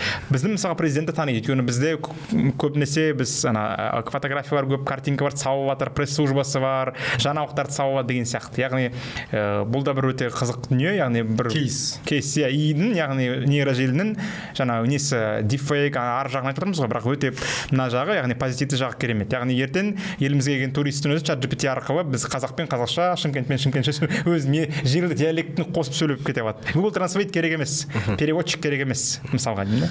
Мына жоғары билікте жүрген азаматтардың өзі біздің оюымыз танысын деп үлкен жұмыс атқарғанды айта кетуіміз. Иә, оюымызды, киіз үйімізді танысын деп үлкен жаңағы дизайнерлерге салып жүріп, таңып жүрген доллар естісе өздері біліп отырған. Иә, ең қызығы бір апта бұрын міне тура жаңалық шықты Google Meet, яғни Zoom-ның сияқты Google Meet-пен сөйлесеміз ғой. Онлайнда аударайды. Жаңағыда мен даусымда өзгертті ғой дипфейкпен. Яғни мен сөйлеймін, француз тілін қосып қоямын да, «Je commission de Paris» деп мен кәдімгідей мен қазақша сөйлеп отырамын, ана кісіге французша мен сөйлеп отырмын. Яғни уже не керек емес. Google Translate керек емес. Жалпы аудармашы деген мамандық бітті, енді өлетін заманға келеміз бір 5-10 жылда. Яғни сіз 5-10 жыл емес о? Мүмкін тіпті даже 5-6 ай, иә. Яғни сіз қазақша сөйлеп жатсыз, ана французға сол сіздің түріңізбен аузыңыз басқа сөзіңізді французша сөйлесіп отыр. Яғни түріңіз, аузыңыз бәрі французша сөйлеп отыр. Яғни лезде, запись емес, монтаж емес, тікелей эфирде. Яғни бұл да бір өте технологияның несі енді әрине өркендеуі. Яғни бұл да бір жаңағы мамандықтардың енді кетуі, жаңағы енді чат GPT-мен дұрыс қазір не, инфосыған дейміз ғой. Неше түрлі яғни ауа сататын замандар дейміз ғой. Қазір енді жаңа осындай нелер пайда болды, курстар пайда болды. Оның қаншалықты бірақ енді жаңа кәсібилігі, мамандығы емес, чат GPT-ға дұрыс сұрақ қоюды үйретемін, айына 150 мың теңге сөйлесем деген сияқты сондай бір пайда болды. Бірақ айта кетейік, ол курстарды үйрену қажет жоқ. Чат GPT-дің өзіне мен не істеймін десеңіз өзі-ақ үйретеді. Біздің хабарымыздың аты баптаймыз. Мұхтар Мағауин, шабыт жоқ, еңбек бар, машық бар, бап бар деген. Ылғида еңбектеніп, бір кәсіпке машықтанып, бабымызды табайық, бабымызды тапсақ, бағымыз жанады. Сау болыңыздар. Біздің YouTube парақшамызға міндетті түрде жазылып, пікірлеріңізді білдіре отырыңыздар.